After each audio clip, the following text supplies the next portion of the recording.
Welcome to part 2 of the Premier League preview, brought to you by sportsbet.io. Please remember to like and subscribe to keep up to date with all the latest football previews and also NFL and NBA. In part 1, we looked at the big games on Sunday.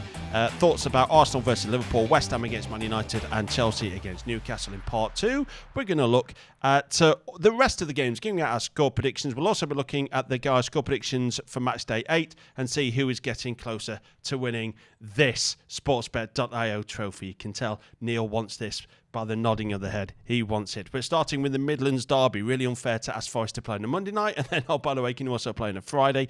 Only 3 teams have gained more points from losing positions in the Premier League this season than Leicester. There's a stat for you. And Forest are unbeaten in their last 6 away games in the Premier League, their longest run without an away defeat in the top flight since mid to late 1995. Prices in this one: Leicester 2.82, Forest 2.52, 3.44 the tie. I'm going to come to you first, Paul, on Leicester against Forest. Your thoughts and score prediction, please. Massive derby, isn't it? The Steve Cooper derby. I think it's a strange one that the police have allowed this one to go ahead on a Friday night, because there's no love lost between these two teams. Forest have had a great start to the season, haven't they? And in Chris Wood, they've got somebody who just scores goals. I mean, I think there's a lot of Forest fans' eyebrows raised when they paid what they did for him, took his wages in. But actually, when you look at the goals that he scored and his goal-scoring record, not just this season, but over a period of time since he's been there, he's been a figurehead for them. He's been a number 9, and he's always a goal threat. Leicester, on the other hand, I think they'll be absolutely delighted, won't they, after the win last weekend against Southampton, the comeback win. They surprised me a little bit, Leicester, the way that they've bounced back. They've got the points that they need at the moment to keep themselves out of the bottom 3. They are going to be there and thereabouts. Notts Forest, I think we all thought would be there. Notts Forest, can't say Notts Forest, it's Nottingham Forest. Yeah, they hate that. They really hate that. I corrected myself there very quickly, didn't I? Can't say Notts Forest. Apologies, all Nottingham Forest fans. I like what they're about this year, I really do. We interviewed Ryan Yates this week. I thought he spoke really well. I thought there was a real understanding in the dressing room of the players that are in there. There's a real togetherness amongst that team. And I think the transfer policy there, the hiring and firing and the recruitment of players, it seems to have settled this season. And in Nuno, they've got a manager who seems right for them at this moment in time. I think he sets them up well. I think they play particularly well at home. And I think they'll do well here this year, Forest. I predicted that they wouldn't at the start of the season, but having seen the way that they've started the season and the way that they set up, they'll upset a few teams, especially away from home as well.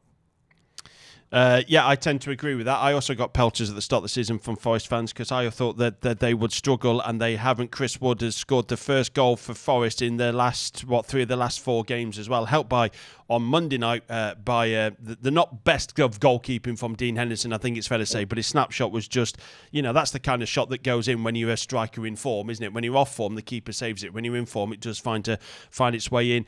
Your score prediction for this one then, please, Paul? Well, 99 times out of 100, the keeper saves that.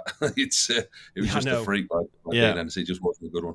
I'm going to tip Forest again. I really like Forest. I think it'll be close. I'm going to go 1-0 Forest in a really cagey game. 1-0 to Forest. The last 3 head-to-head meetings between these two sides across all leagues and cup games has been a home win. Leicester won back in 2022, 4-0 at home to Forest. Your thoughts and score prediction, please, Neil? Yeah, I think Forest will surprise us all. It wasn't a bad shout, we thought, to say they were going to be struggling this season, but they haven't. They've been absolutely superb.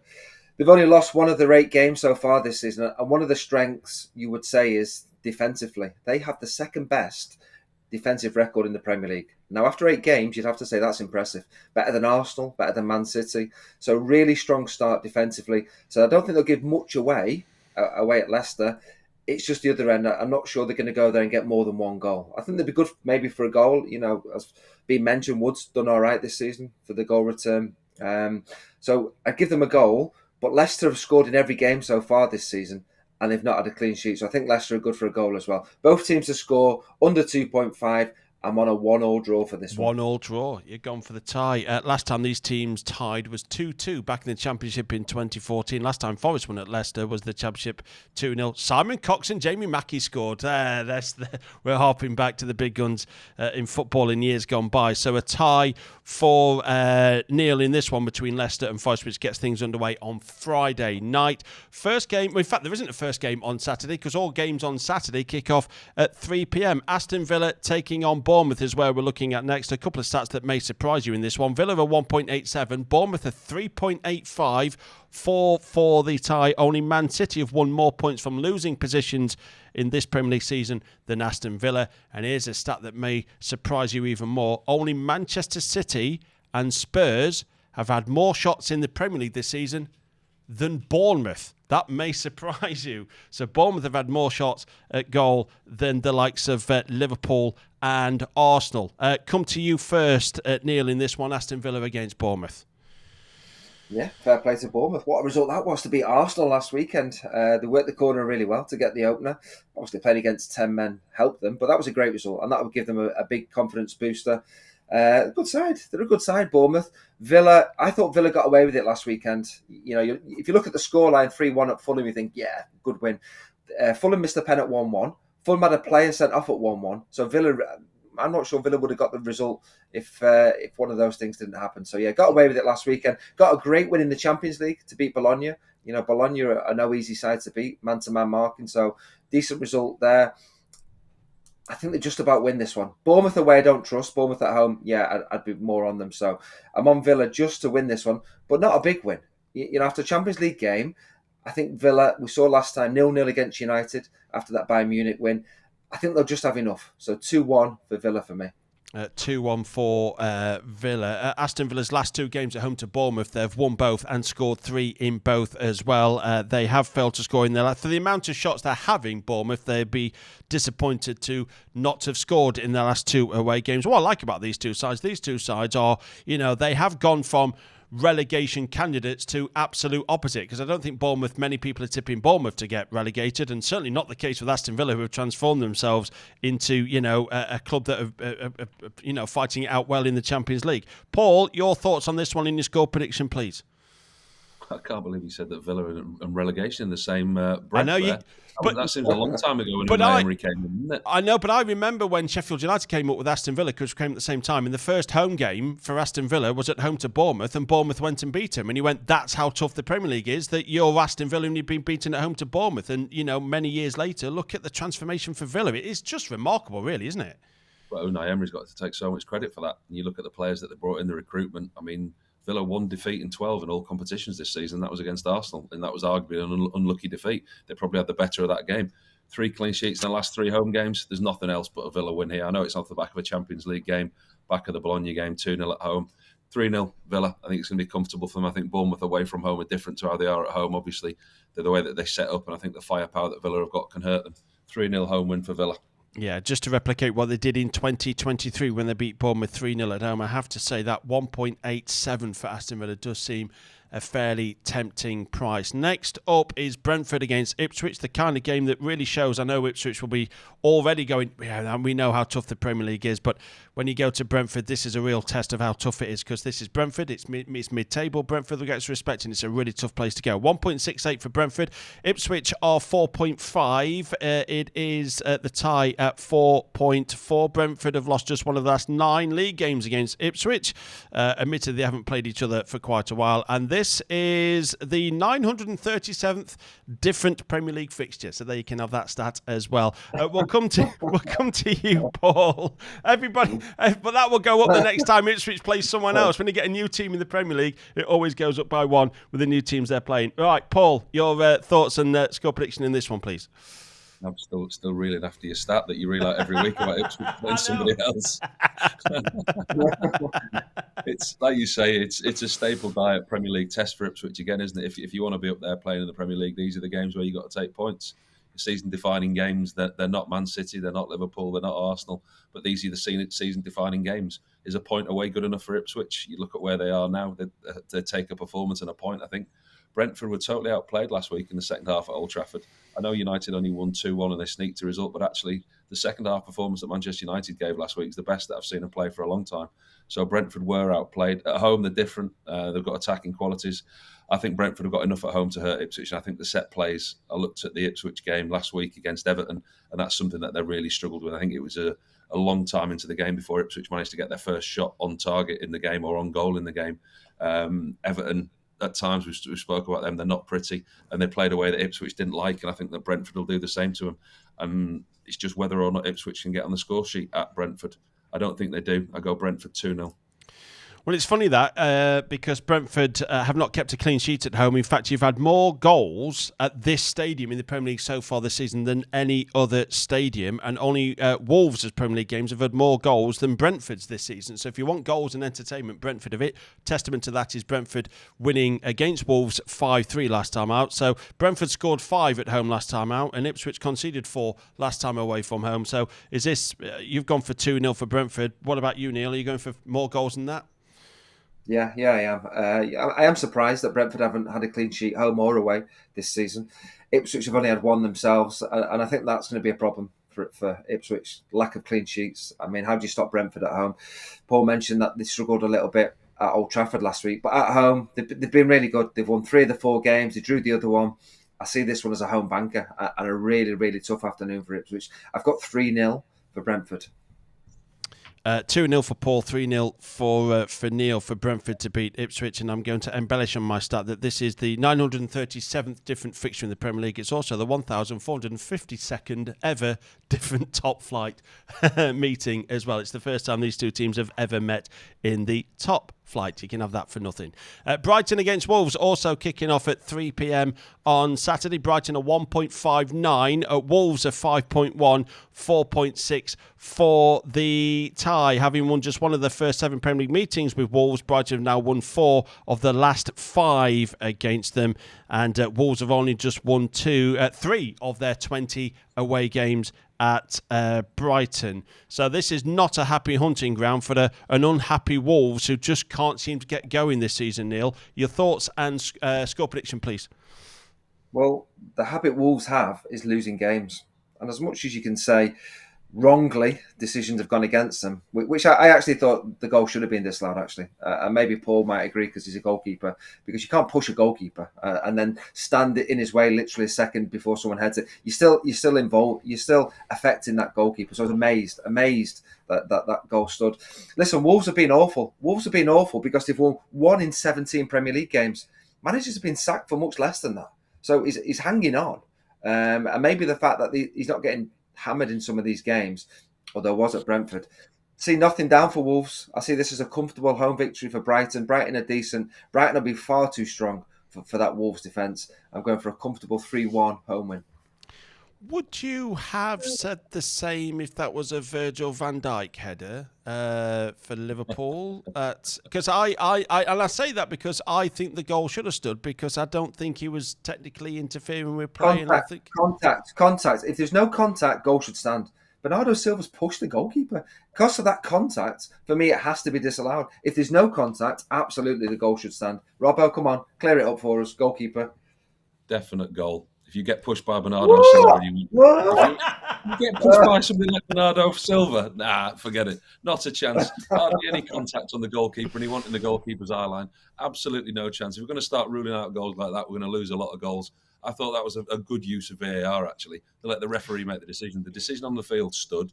He went, right, referee, you go and have a look at it yourself. The referee looked at it himself and went, I'm happy with that goal. I mean, Bernardo Silva, no disrespect, he's 5'6" at the best of times, and he made himself 3'2". He was nowhere near the goalkeeper's eye line. It was a header straight in the top corner. Goal should have stood. VAR was correct, in my opinion. Neil, can I just actually just confirm the scoreline, because I got wrapped up in the debate and forgot to put your scoreline down. VAR's coming in. Go on, what was it? I bet Robbo would have been on the ref. Ref, he's just pushed me there. Anyway, I've gone 3-1 for Brighton. 3-1 for Brighton. What about you, Paul? Brighton against Wolves. Your thoughts and score prediction in this one, please. I worry for Wolves. I felt for them last weekend because I thought it was a great performance against Manchester City, and I thought they deserved something. You know, you can see when a team's down there, lost 7 games, drawn 1, sat rock bottom of the league. Performance like that against the European champions, the Premier League champions, Manchester City. You know, you look at that and you think that could have just been their springboard into this season. Going away to Brighton, they don't want that this weekend. 4-0 Brighton. 4-0 Brighton. It's a weird place this for Wolves, because they actually got a 0-0 tie here in the Premier League, having then lost 3-2 in the League Cup here. So they conceded 3 in the League Cup at Brighton, and the season before that they lost 6-0. So they've lost 6-0 here, draw 0-0, and lost 3-2. So you've had floods of goals, lots of goals, and then no goals. I don't think anyone's looking beyond Brighton in this one. 1.59. If you look at all the 3 p.m. kickoffs on Saturday, it's all the home favourites as well. All the sides are favourites, the ones that are at home. And the next one is no different because we're talking Man City against Southampton. Man City are 1.12. Southampton are 17.5. That'll be one of the biggest prices you get all season, and it is at 10.5 for the tie. Man City are on their longest ever unbeaten league run, going 31 Premier League games without defeat since losing to who last? This is an on the cuff question. It wasn't Brentford. It was Aston Villa away. It was Aston Villa with the last side to beat Manchester City. I've got a stat here as well about the number of times that Southampton have lost against Man City, but nobody would be surprised at that because everybody tends to lose against Man City. Paul, I'll come to you first for Man City against Southampton. What price was Southampton? 17.5. That's how many they'll concede. Sorry, Southampton fans. It's going to be a tough afternoon. We know it. Listen, as we talk, I say all the time about season-defining games, and this isn't a season-defining game for them. I think they were a little bit more pragmatic last week. I do think they were a little bit more pragmatic against Leicester, and I thought they were unlucky not to see the game out. Russell Martin saying about individual errors costing them, and you can see that, and you can see his frustration because actually they did go away a little bit from the stubbornness of playing out from the back under all costs, and they did look a little bit more pragmatic to me under Leicester. And I saw a side to them that I thought in the first half, I thought that's a team, he has changed it a little bit. They've got a chance of staying in the Premier League if they do that. But actually, it's these aren't the games that he's going to be judged on. This is a free hit for the teams like Southampton, the ones that are at the bottom of the league. You go there and you want a performance and you want damage limitation. If they come away with absolutely anything, it'll be an incredible achievement for them. But they've got to go there and they've got to set up in a way that they're going to believe they've got to get something out of the game. A point would be absolutely massive for them. But listen, if Man City don't win this weekend, it's going to blow everyone's accas apart, isn't it? I tend to agree. I think Southampton should approach this in the way that Ipswich did. And look, even if we just score first and have a little bit of enjoyment in the game, that's the best we can ask for. What's your score prediction in this one, please, Paul? 5-0. It's funny you say 5-0 because Man City have not kept a clean sheet at home in the last 5 games. West Ham have scored here, Ipswich, Brentford, Arsenal, Fulham have scored here, so they don't keep clean sheets, and Southampton have scored away at Brentford, Bournemouth and Arsenal. But the interesting thing is Southampton has conceded 3 in all of those games. So it's both teams score yes at 2 in this one. Is that tempting for you, Neil? Are you Southampton, didn't they? They're putting up a decent performance at Arsenal. Yeah, they did, and it's kind of, can Southampton score here? Can Southampton get on the score sheet at least? Is that the best we can hope for the Saints? Neil? I think so. Yeah, I think so. I don't think they will, but I think they showed against Arsenal that they can. City on the back of that big win in Europe, 5-0. Haaland with his overhead kick. They rested a few players. What was it? Diaz on the bench, Kovacic on the bench. Ederson didn't even play. I just think City can rotate and they'll be fresh and they'll absolutely destroy Southampton, who have been awful. 1 point so far this season. Who scores? That's the question for City. Who scores? And I'll say it every week till he scores. Bernardo Silva is due a goal. He hasn't scored in the Premier League since January. That is 24 Premier League games without a goal. He should have scored last week, but denied by a brilliant save. He's a top player. I think Bernardo Silva will score. He's due a goal, and eventually I'll be right. City will win comfortably to 0. I don't think Southampton will score. So Bernardo Silva, City to win to 0, 4-0. So you're going for 5-0. You'll be right, Miles, but nobody will have any money left to bet with anything. Silva to score. You've gone for 5-0, Paul, and 4-0 for Neil. Last time Southampton won at Man City was back in 2004 when Kevin Phillips scored a couple of goals and James Beattie. I've got a question for you. Are you ready? Here's the question. Russell Martin has picked up just 1 point in his first 8 Premier League matches as Southampton manager. In Premier League history, only one other manager has won fewer points in his first 8 games. Can you name the manager? This team is plumb bottom of the Premier League right now. And we've already spoken about them. Mick McCarthy. Mick McCarthy is the right answer. Yeah, Mick McCarthy is the right answer. There you go.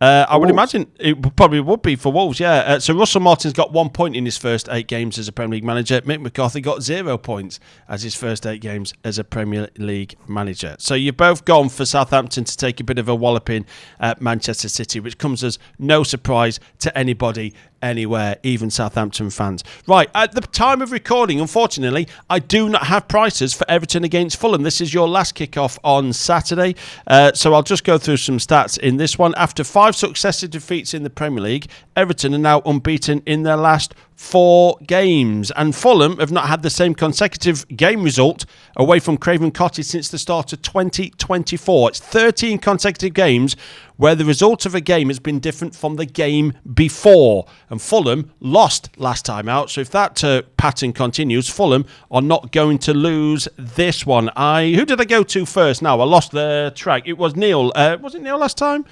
I'm going to come to you, Paul, first anyway in this one. For Everton against Fulham, your thoughts, please. Turn the corner, Everton. I think as soon as Sean Dyche has put his tracksuit back on, that's it. Started winning games. Decent win last week against Ipswich. It was always going to be a test for them, but I think they obviously came out of that well.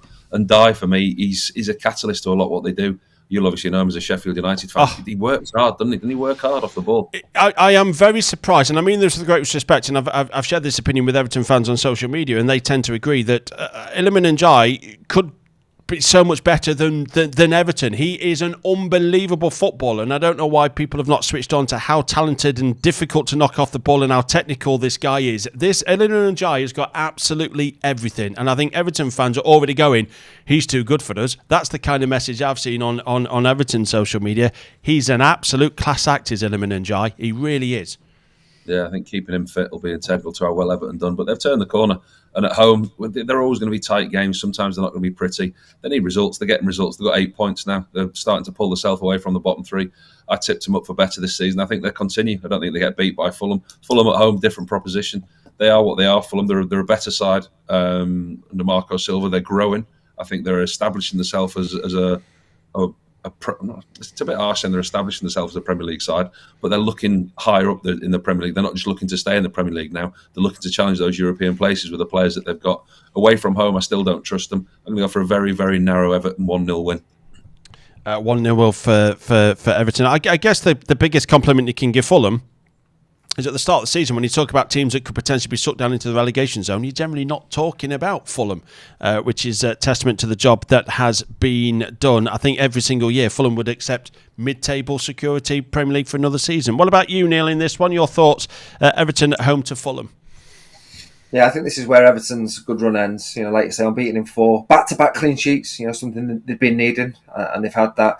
I like Fulham. Really like Fulham. A little bit unlucky last weekend to lose to Villa. I think they'll miss Anderson. You know, I think he's a really, really good centre-half in the Premier League, so they will miss him. But I just think they'll have the firepower to open that defence up, Everton. You know, the clean sheets have been at home to Newcastle, got away with it, missed penalty. Clean sheet at Ipswich. This is a proper test for them at home to Fulham. I'm on Fulham to win, like they did last season, and the same scoreline. Everton 1, Fulham 2. Everton 1, Fulham 2. I can tell you that Fulham have got a weird record against Everton, because Fulham have won their last 3 games at Everton, but haven't beaten Everton in the last 2 home games. So Everton have a better record at Fulham than they do at home to Fulham. Unfortunately, I've got no prices at the time of recording, but a complete split opinion there. Paul's gone for Everton and Neil has gone for Fulham. That may make the difference come the end of the season when someone gets their hands on this trophy. Right, the final game that we're covering is Crystal Palace against Spurs. If we're talking about struggling sides, as we have already with Wolves and the likes of Southampton, then in come Crystal Palace. 4.1 for Crystal Palace. I think they're the most surprise of the surprising side, the struggling sides we've had so far, because they finished last season so well. Spurs 1.81. 4.1 for the tie. Palace are one of 4 sides yet to win the season, as we know. Ipswich, Southampton and Wolves being the other. And Palace have got a dreadful record against Spurs. They have won just 2 of the last 10 home games against Spurs. So Spurs like coming to Selhurst Park and winning. Your thoughts and score prediction, please, Neil. Yeah, I mean, Spurs needed that win, didn't they, last weekend against West Ham? They were sort of hovering towards a gap appearing between themselves and Villa in the top 4. They want to be back in the top 4. They really do, and that was a good win. So then it becomes 3 wins in 4 So all of a sudden thinking, okay, he picked up a little bit of form there. I just don't know where this win's coming for Palace. You're thinking they're too good to be having this run, but it was another defeat against Forest. They had 20 shots in the game, though. Palace had 20 shots away from home, but they're just being a little bit wasteful in the final third. It's just not quite clicking. Could this be the game? Spurs are Spursy. I would not be surprised if Palace got a win, but I think the obvious one has to be that Spurs get a victory in this game. I want to say Palace, but I just don't know where that run's ending, so I'm going to actually go for Spurs to win. And I don't often say that because I don't trust Spurs, but yeah, Spurs to win this one, 2-1. It's funny you say that because actually of all the teams they face, Spurs have got probably the most consistent record against Crystal Palace than any other. Spurs have won all the 5 previous Premier League meetings with Palace, scoring 13 and conceding just 2. And that Crystal Palace defeat at Forest sums up. It was the exact kind of performance that you have when you're struggling. You're on top, you're having plenty of shots, the Forest keeper's pulling out saves left, right and centre, and then your goalkeeper drops a clang and you lose 1-0. And that's just what happens when you have this kind of season that Palace are having. Paul, your thoughts and score prediction, Palace against Spurs, please. Nails it the nail on the head from a Palace point of view. You just think, where is that result coming? Where they're going to get it. Every Premier League fixture is difficult, but every time you look at Crystal Palace now, because of the rut that they're in, a losing run like that or not being able to win, it's so hard to get out of.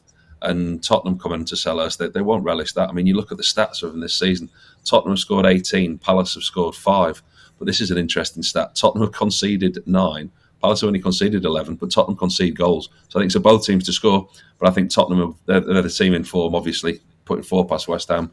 You look at the confidence that they've got going forward, the quality players that they've got. We talk about it all the time. The attacking quality that they've got, with Son back fit as well, scoring goals.